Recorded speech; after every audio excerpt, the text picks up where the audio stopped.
On a une possibilité de faire tchouva aux pensées de Esav. C'est-à-dire, si tu vas parler avec Esav au niveau des pensées, en Europe, en Occident, tu leur parles au niveau des pensées, tu as une possibilité de oui changer.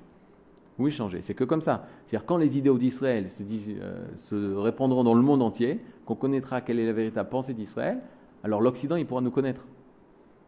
Et Rousseau, il dit, tant que les rabbins d'Amsterdam n'ont pas un pays libre dans lequel ils peuvent s'exprimer librement, alors on ne pourra pas vraiment savoir qu'est-ce qu'ils disent.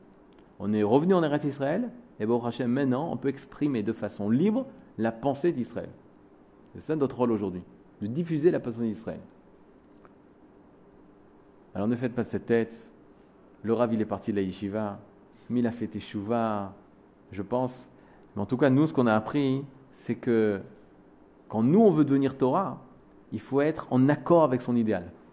Une personne qui étudie la Torah et qui fait du mal à côté, qui dit la shonara, qui se drogue, qui va en boîte de nuit, etc., c'est non seulement, il ne vit pas ses idéaux, mais il va contre ses idéaux. Et on verra demain, la semaine prochaine, que c'est pire que s'il n'avait pas étudié. On verra, ça c'est une grande souga. C'est qu'une personne qui fait du mal alors qu'il a étudié la Torah, il aurait mieux fallu qu'il n'étudie pas la Torah, parce qu'il se rend dans un monde de Torah, et dans le monde de Torah, il est un monde délicat. Si tu rentres dans une centrale nucléaire, c'est pas comme si tu étais en dehors de la centrale nucléaire. Quand tu es à l'intérieur de la centrale nucléaire, il faut faire très attention à ce que tu fais. Avant, les personnes qui n'étudient pas la Torah, même s'ils font des choses mauvaises, et c'est terrible, mais ils ne sentent pas le mal, ils n'ont pas des conséquences de leur mal direct. Quand une personne étudie la Torah et qui fait le mal, alors ils ont des conséquences directes de leur mal. Ken, David? Non, il faut vouloir être parfait. Il faut aspirer à ça. Il faut vouloir être tov. Une personne qui étudie la Torah seulement par kiff intellectuel, ça, dehors. Il n'a rien à faire ici. Je te donne un exemple très simple. Il y avait une femme qui avait rencontré un docteur en mathématiques en Israël. Elle est allée voir le Rav Zuckerman. Elle lui dit, je peux me marier avec lui. Il a de bonnes midot. Alors, elle dit, si tu penses qu'il a de bonnes midot, bêta, tu veux te marier avec lui, mais va cacha.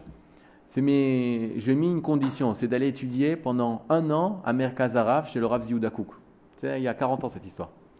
Le Rav Zuckerman lui dit, très bonne idée, qu'il aille étudier. Le Rav Zuckerman, 1 mois après le mariage, il rencontre ce docteur en mathématiques et lui dit, alors comment ça se passe l'étude à la yeshiva?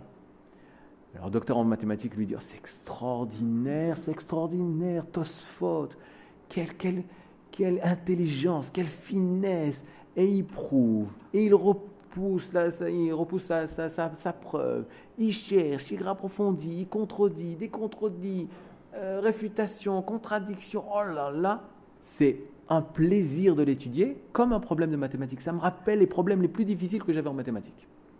Le Rav Zuckerman, il lui dit, ne retourne plus étudier la Gemara. Ferme le livre. Tu n'es pas en train d'étudier la Gemara quand tu fais ça. Apprends c'est quoi étudier la Torah. Et une fois que tu sauras qu'est-ce que c'est étudier la Torah, tu auras le droit d'étudier la Torah. Si tu viens à l'étude de la Torah parce que c'est un kiff intellectuel, alors c'est pas Torah. Si tu viens dans le but d'étudier la Torah pour connaître la volonté d'Hachem, pour devenir tzaddik, pour être plein d'Yirat Shamaï, pour être proche de lui, pour l'entendre lui, Akadosh Borou, et qu'est-ce qu'il veut, et je veux comprendre sa volonté, alors tu as ta place. Allez, j'y vais. Mais si seulement par curiosité, on m'a dit que ça va aiguiser mon esprit, la logique hébraïque, ça s'appelle la Gemara. C'est pas Gemara, c'est pas Torah. Ce qui fait, ça peut le tuer, il vaut mieux qu'il dise Picsou. Je ne sais pas si ça existe encore, mais il vaut qu'il dise Machou à faire. C'est pour ça que le goy n'a pas le droit d'étudier la Gemara. Parce que le yachas du goy à la Gemara, c'est un rapport de science.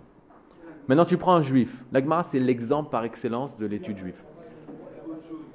Il n'a pas le droit, chayav mita.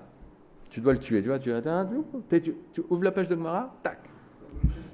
Et lama, nous on fait pas ça, mais dans le sens qu'une personne, elle n'a pas le droit, elle n'appartient pas. Un goy n'appartient pas à l'étude de la Torah orale. Elle appartient à l'étude de la Torah écrite, mais pas orale. La Torah orale, c'est fait pour un mohar, un cerveau juif, qui veut se rapprocher d'Akadosh Borou, pour penser à l'israélienne. Ça, c'est la Gemara.